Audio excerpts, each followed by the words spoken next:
à ces Snacky, aujourd'hui on va parler d'un de mes sujets préférés, Apple. Et plus spécifiquement des 3 dernières keynotes qu'Apple a fait au cours de cet automne. Pour ce qui est de la première keynote, je t'ai fait une vidéo réaction, tu peux aller voir juste ici. J'étais très déçue de ne pas avoir d'iPhone à cette keynote, même si Apple a fait du très bon boulot au niveau des Apple Watch et surtout de l'Apple Watch SE qui doit beaucoup plaire au grand public. Et pour ce qui est des iPad Air, je suis contente de voir un iPad haut qu'un Pro qui est du borderless, même si c'est dommage qu'il n'embarque pas Face ID. Au niveau de cette deuxième keynote, je suis très hype par cet HomePod mini que tu me verras tester d'ici la fin d'année. Au niveau des iPhones, je suis quand même déçue de ne pas les avoir vus en septembre, même si Apple a fait du très bon boulot, surtout avec MagSafe et les nouveautés qu'ils ont apportées à l'iPhone, surtout au niveau de la vidéo. Si j'avais pas eu une S, je pense que ça aurait été un iPhone qui m'aurait énormément plu. Même si, pourquoi les objectifs dépassent encore Apple. Et pour ce qui est de cette troisième keynote, j'attendais une troisième keynote depuis juin quand Apple a présenté la puce silicone et a dit qu'il y aurait des Mac qui sortiraient avec cette puce d'ici la fin d'année et bah ça a pas manqué. Pour cette troisième keynote, j'avais quelques attentes comparées aux 2 précédentes. C'était déjà de savoir de quoi est-ce que cette nouvelle puce allait être capable. Ensuite, c'était de savoir si la Touch Bar allait disparaître ou non, parce que j'ai entendu des rumeurs que la Touch Bar disparaissait et c'est vrai qu'elle n'existe pas sur les MacBook ni sur les MacBook Air. Elle est seulement présente sur la gamme des pros et c'est un outil que j'aime énormément, même si les développeurs ne l'exploitent pas assez. Dès que je peux m'en servir, je m'en sers.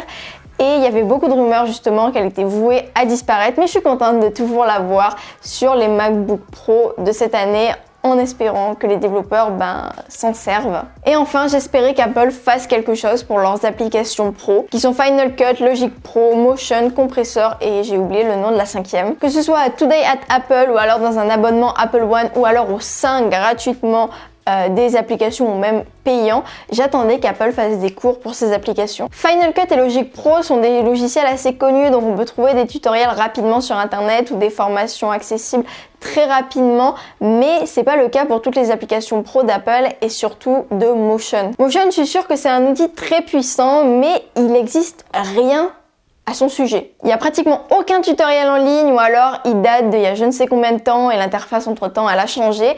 Les formations, il en existe pratiquement pas. Et le seul autre moyen d'apprendre à se servir de Motion, c'est en lisant le manuel d'utilisation d'Apple qui fait plus de 1400 pages, ce qui est assez long. Et quand je vois le concurrent direct à la suite de montage d'Apple, qui est la suite Adobe, dans Premiere Pro et dans After Effects, il y a un petit onglet Learn, apprendre, dans lequel il y a des petits cours sur comment se servir du logiciel et apprendre à se repérer au sein du logiciel et comment faire 2-3 trucs de base. Certes, la suite Adobe vaut bien plus cher que la suite Final Cut parce que la suite Final Cut c'est un achat que tu fais à vie alors que la suite Adobe c'est un abonnement au Creative Cloud, mais je trouve que bénéficier de ces cours au sein des applications, en plus déjà du fait que ces logiciels sont extrêmement connus, donc tu as des formations de partout sur internet, c'est super sympa. Et Apple c'est un truc qu'ils ont absolument pas et je comprends pas vraiment pourquoi, sachant qu'ils sont à fond dans Apple et l'éducation. Si on regarde il y a quelques années de ça, le programme Everyone Can Code avec leur application Swift qui est une application pour